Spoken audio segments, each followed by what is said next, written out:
మండలాలకు రైతు భరోసా రద్దు.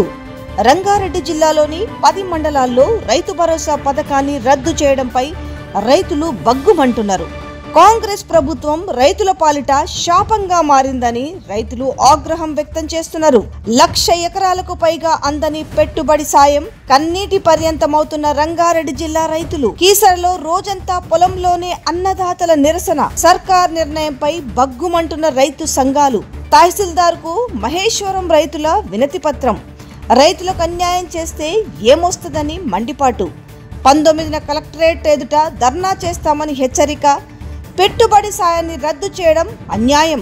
సమస్య పరిష్కారం అయ్యేదాకా పోరాటం చేస్తామంటున్న సబిత. రాష్ట్రంలోని రైతులందరికీ ఎకరానికి 6,000 చొప్పున రైతు భరోసా నిధులిచ్చేందుకు ప్రభుత్వం చర్యలు తీసుకుంటుందని సాక్షాత్తు రాష్ట్ర వ్యవసాయ శాఖ మంత్రి తుమ్మల నాగేశ్వరరావు సెలవిచ్చారు. కానీ ఆయన ప్రకటించిన 4-5 రోజులు కూడా గడవక ముందే రంగారెడ్డి జిల్లాలోని 10 మండలాల రైతులకు రైతు భరోసాను కాంగ్రెస్ ప్రభుత్వం రద్దు చేసింది. దీంతో పడ్డ పెట్టుబడుల కోసం ఎన్నో ఆశలు పెట్టుకున్న ఆయా మండలాల పరిధిలోని అన్నదాతలు ఆవేదన వ్యక్తం చేస్తున్నారు. రైతులకు టంచన్గా రైతు బంధు ఇచ్చి గత ముఖ్యమంత్రి కేసీఆర్ తమకు అండగా నిలిస్తే రేవంత్ సర్కార్ వచ్చాక కక్ష సాధింపు రాజకీయాలతో తమను బలి చేస్తున్నాడని మండిపడుతున్నారు. కేసీఆర్ తెచ్చిన పెట్టుబడి సాయాన్ని తమకు ఇవ్వాల్సిందేనని పోరుబాటకు సిద్ధమయ్యారు. కీసర్లో బుధవారం రోజంతా పంట పొలాల్లో నిలబడి రైతులు నిరసన తెలిపిండ్రు. రైతు భరోసాని తమకివ్వాలని కోరుతూ మహేశ్వరం తహసీల్దార్కు రైతులు వినతి పత్రం ఇచ్చిరు. రంగారెడ్డి జిల్లాలోని 10 మండలాల్లో రైతు భరోసా పథకాన్ని రద్దు చేయడంపై రైతులు బగ్గుమంటున్నారు. కాంగ్రెస్ ప్రభుత్వం రైతుల పాలిట శాపంగా మారిందని ఆగ్రహం వ్యక్తం చేస్తున్నారు.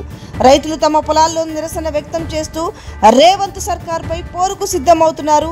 ఈ నేపథ్యంలో మాజీ మంత్రి ఎమ్మెల్యే సబితా ఇందారెడ్డి రైతులకు మద్దతుగా నిలిచారు. రైతు భరోసా ఎలా నిలిపేస్తారని ప్రభుత్వాన్ని ప్రశ్నించారు. రంగారెడ్డి జిల్లాలోని మహేశ్వరం, బాలాపూర్, ఇబ్రహీంపట్నం, అబ్దుల్లాపూర్, హయత్నగర్, రాజేంద్రనగర్, శంషాబాద్ తదితర మండలాల్లో ఉన్న రైతులకు రైతు భరోసా బ్యాన్ చేశారని సబితా ఇందారెడ్డి ఆగ్రహం వ్యక్తం చేశారు. గతంలో టీడీపీ, కాంగ్రెస్ ప్రభుత్వాలు ఉన్నప్పుడు కూడా హైదరాబాద్ నగర శివార్లో ఉన్న రైతులు ఎక్కువ శాతం ఆకుకూరలు, కూరగాయలు పండించేవారని గుర్తు చేశారు. రవాణా సౌకర్యం, మార్కెట్ అందుబాటులో ఉండడం, త్వరగా చేతికొచ్చే పంటలు కనుక రైతులు కూరగాయలు, ఆకుకూరలపై ఎక్కువ దృష్టి పెట్టేవారని చెప్పారు. హైదరాబాద్ శివారు మండలాల్లో ఉన్న రైతులకు రైతు భరోసాను బ్యాన్ చేయడం ఏమిటని మండిపడ్డారు. వారికి రైతు భరోసా ఇవ్వాలని డిమాండ్ చేశారు. లేని పక్షంలో బీఆర్ఎస్ పార్టీ తరఫున రైతులకు అండగా నిలబడి పోరాటం చేస్తానని కూడా హెచ్చరించారు. కేసీఆర్ ప్రతిష్టాత్మకంగా తీసుకొచ్చిన రైతు బంధుకు కాంగ్రెస్ ప్రభుత్వం మంగళం పాడుతుందని కూడా ఆగ్రహం వ్యక్తం చేశారు. కాంగ్రెస్ ప్రభుత్వం రైతులను మోసం చేస్తుందని కీసరకు చెందిన పలువురు రైతులు ఆగ్రహం వ్యక్తం చేసిరు. కీసర్లో బుధవారం రైతులంతా కలిసి తమ పొలాల్లో నిరసన వ్యక్తం చేసిరు. మేడ్చల్, మల్కాజ్గిరి జిల్లాలో ఉన్న వేలాది మంది రైతులకు ఇప్పటి వరకు రైతు భరోసా ఇవ్వలేదని కూడా వాళ్ళు మండిపడుతున్నారు. మూడ్చింతలపల్లి మండల రైతులకు రైతు భరోసా ఇచ్చి మేడ్చల్, షామీర్పేట్, కీసర, గట్కేసర్ మండలాల్లోని రైతులకు ఎందుకు ఇవ్వరని ప్రశ్నిస్తున్నారు. తమ నియోజకవర్గంలోని రైతుల పట్ల సీఎం రేవంత్ రెడ్డి ఎందుకు వివక్ష చూపుతున్నాడని ప్రశ్నిస్తున్నారు. ఒకే మండలానికే రైతు భరోసా ఇవ్వడంలో ఆంతర్యం ఏమిటని నిలదీశారు. ఈ నెల 19న ఉదయం 11 గంటలకు కలెక్టరేట్ ఎదుట పెద్ద ఎత్తున ధర్నాకు దిగుతామని కూడా వాళ్ళు ప్రకటించారు. రైతులను పట్టించుకోకపోతే ఈ ప్రభుత్వాన్ని దించేస్తామని హెచ్చరించారు. అంతేకాకుండా వీళ్ళు ఏం చేశారంటే, మేము ఆకుకూరలు పండించుకుంటున్నామని మాకు ఇయ్యకపోవడం ఏంటి అనేసి మహేశ్వరం మండలం రైతు భరోసాని కొనసాగించాలని డిమాండ్ చేస్తూ ఇటు బీఆర్ఎస్ నాయకులు మహేశ్వరం తహసీల్దార్ని కలవడం జరిగింది. మాకు ఖచ్చితంగా రైతు భరోసాని ఇవ్వాల్సిందే. ఈ యొక్క 10 మండలాలకు ఇవ్వకపోవడం ఏంటి?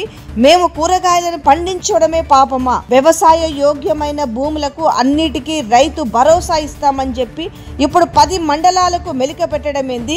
ముచ్చింతల మండలానికి ఇవ్వడం ఏంది? ఆ ఒక్క మండలానికి మాకు ఇవ్వకపోవడం ఏంటి? మేము రైతులమే కదా, మేము రైతులమే పంట పండిస్తున్నాం కదా. కాకపోతే మేము హైదరాబాద్కు దగ్గరలో ఉండడం వల్ల మేము కూరగాయలు పండిస్తున్నాము, అంతే తేడా కదా. గతంలో బీఆర్ఎస్ ప్రభుత్వంలో ఇచ్చిన రైతు భరోసా మాకెందుకు ఇవ్వరా అనేసి వాళ్ళు నిరసన బాట పట్టిరు. సో మరి 10 మండలాల రైతులకు ఇస్తారా ఇవ్వరా అనేది మాత్రం ఇప్పుడు ఒక క్వశ్చన్ మార్క్గానే ఉంది. బట్ వాళ్ళు మాత్రం మేము ఆపకుండా పోరాటం చేస్తామని చెప్తున్నారు. లక్షల ఎకరాలకు పైగా, మీరేమో గొప్పగా చెప్తున్నారు, ఒక విధంగా చూసుకుంటే లక్షల ఎకరాలకు పైగా అసలు పెట్టుబడి సాయం అందట్లేదు అనేసి కన్నీటి పర్యం అవుతున్నారు రంగారెడ్డి జిల్లా రైతులు. 10 మండల